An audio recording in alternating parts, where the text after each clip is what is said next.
Alam tara kaifa fa'ala rabbuka bi ashabil fil. Tidakkah engkau memperhatikan bagaimana Rabbmu bertindak terhadap tentara bergajah?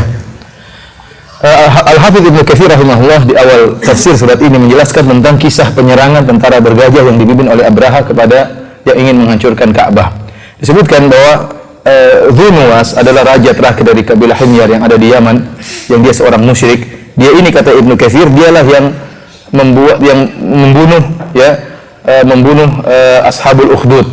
Dia yang membunuh orang-orang kaum mukminin sekitar 20.000 orang kaum mukminin kaum mukminat yang dibakar, digali parit kemudian dibakar hidup-hidup, ya, sebagaimana Allah sebutkan dalam surat Ukhdud, ya. Innal ladzina fatanul mu'minina wal mu'minati tsumma lam yatubu falahum adzabu jahannam wa lahum adzabul hariq. Yang membunuh rajanya namanya Dhu Nuwas, kata Al-Hafidz Ibnu Katsir rahimahullah. Dan yang terbunuh adalah orang-orang Nasrani, sebelum datangnya Nabi Muhammad SAW. Terbunuhlah mereka semuanya, tinggal satu yang lolos, namanya Daus Dzu Sa'laban. Daus Dzu Sa'laban ini, dia pun kabur, selamat, dan dia pergi mengadu ke Raja Syam, Kaisar di negeri Syam, dan Kaisar beragama Nasrani. Maka Kaisar pun memerintahkan Raja Najasyi, ya, karena Najasyi Ethiopia dekat dengan Mekah, maka dia perintahkan agar Raja Najasyi dekat dengan Yaman menyerang Dhu Nuwas. Akhirnya Raja Najasyi mengirimkan 2 orang anak buahnya, satu namanya Abraha, satu namanya Aryab. Maka 2 orang ini sama-sama amir, dua-dua punya pasukan masing-masing, berjalan menuju ke Dhu Nuwas. Akhirnya Dhu Nuwas pun diserang dan akhirnya dia pun lari, tenggelam, tewas. Setelah itu Yaman dipegang oleh 2 orang ini, Abraha dan siapa? Aryab. Tidak lama kemudian terjadi pertikaian antara keduanya. Akhirnya mereka bersepakat, daripada masing-masing pasukan kita masing-masing bertempur, kita saja yang bertempur. Saya dan kau, wahai Abraha. Siapa yang menang maka dia jadi pemimpin. Akhirnya bertempurlah mereka berdua. Walhasil akhirnya Aryab pun meninggal. Jadilah Abraha yang menjadi pemimpin. Semua pasukan bergabung sama dia.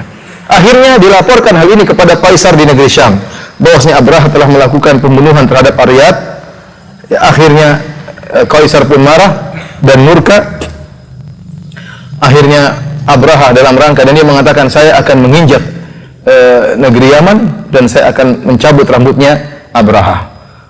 Akhirnya untuk mencari keridhaan sang raja, maka Abraha pun mengirim hadiah yang begitu banyak. Di antaranya dia bawa jirab seperti gentong yang isinya tanah Yaman, dan dia mencukur rambutnya.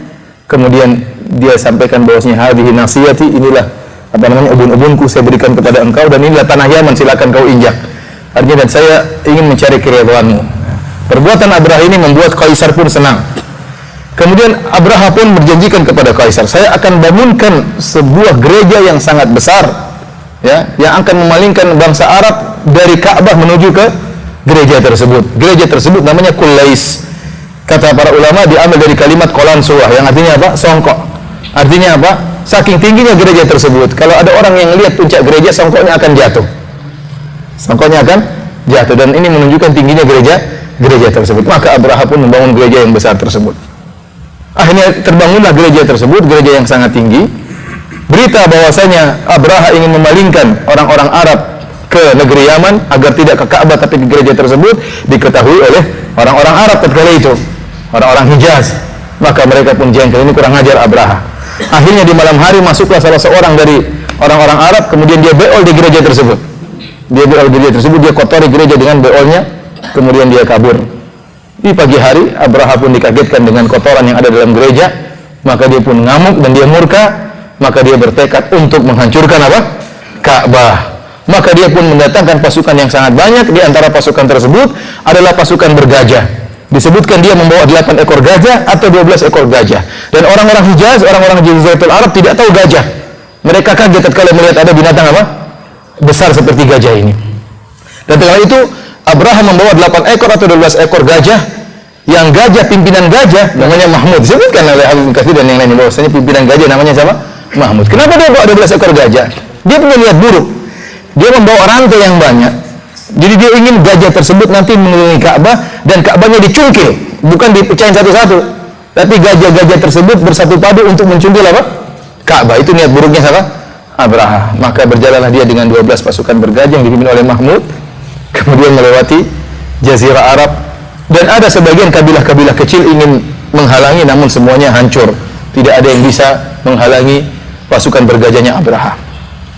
Sampai akhirnya Abraha di tengah perjalanan, kalau tidak salah namanya Mughammas kalau nggak salah ya, bertemu dengan kakeknya Nabi Muhammad SAW, yaitu Abdul Muttalib. Abdul Muttalib 200 ekor ontanya diambil oleh Abraha. Maka datanglah Abdul Muttalib, dan Abdul Muttalib seorang yang gagah, tampan, bersahaja, berwibawa.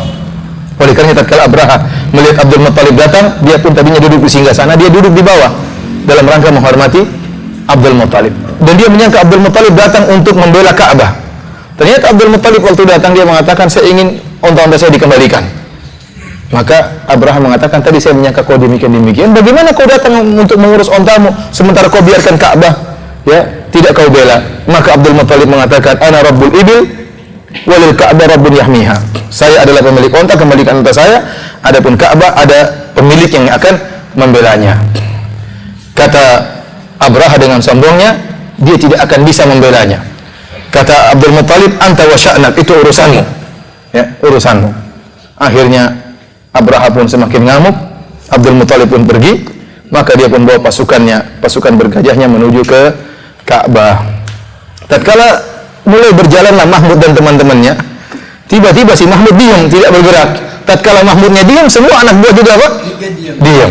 Gajah-gajah lain pun diam. Maka jika Mahmud diarahkan ke sebelah kiri, dia berjalan.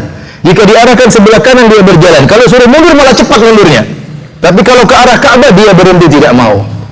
Bingungnya Abraha ini, bagaimana disuruh ke depan tidak mau, suruh ke kanan, jalan ke kiri, jalan ke belakang lebih cepat untuk pulang.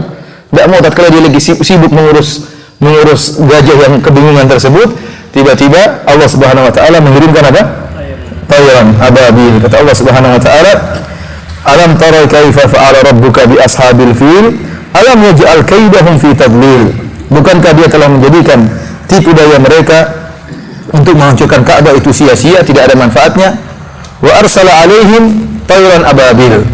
Dan Allah mengirim kepada mereka burung yang berbondong-bondong. Saya ingatkan, burung itu namanya bukan burung ababil seperti ababil itu artinya apa? Berbondong-bondong. Jadi jangan bilang itu burung dara, ini burung ababil namanya, bukan. Ababil itu bukan nama burung, tapi artinya burung yang berbondong-bondong. Tiba-tiba muncul burung tersebut. Sebagian salaf ya menafsirkan bahwasanya burung tersebut, mereka mengatakan burungnya berwarna hijau. Tiba-tiba muncul, tapi banyak perkataan salaf yang mengatakan itu tuyur bahriyah. Burung yang tiba-tiba muncul dari laut.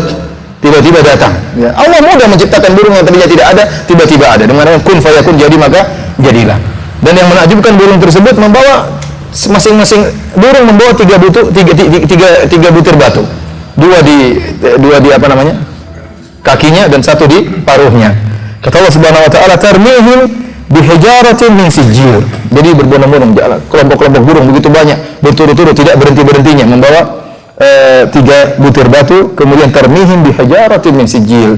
Maka burung-burung tersebut melemparkan mereka dengan batu-batu yang berasal dari tanah yang terbakar. Faja'alahum ka'asfin ma'kul. Maka dia menjadikan mereka seperti daun-daun yang dimakan ulat.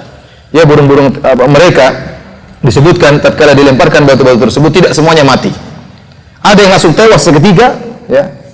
Ada yang dijadikan buta. Oleh karenanya Aisyah menyebutkan dalam hadisnya, masih ada 2 orang buta bekas tentaranya Abraha yang meminta-minta, mengemis di zamannya Aisyah radhiyallahu taala anha. Jadi ada yang selamat namun cacat. Ada yang mati seketika. Abraha tidak mati. Dia terkena lemparan batu namun dia selamat. Maka dia pun berjalan menuju ke Son'a, ya, pulang ke negeri Yaman. Namun apa yang terjadi? Allah siksa dia. Di tengah perjalanan tubuhnya memprotoli, apa namanya? Lepas sedikit-sedikit. Rontok sedikit-sedikit, jarinya lepas. Tatkala sampai di Son'a baru dadanya terbelah, kemudian mati dalam keadaan mengenaskan. Inilah para ikhwan yang dirahmati oleh Allah Subhanahu wa taala, tafsir dari surat Al-Fil yang menunjukkan bahwasanya Allah Maha Kuasa dan Allah bisa membela Ka'bahnya tanpa ada bantuan satu manusia pun. Bahkan tatkala orang-orang kafir Quraisy meninggalkan Ka'bah, tidak ada yang membela Ka'bah, tidak ada yang berhadapan dengan Abraha dan bala tentaranya, Allah mampu menghancurkan Abraha dengan hanya mengirim ya burung-burung yang membawa batu-batu kecil, akan tapi membinasakan mereka.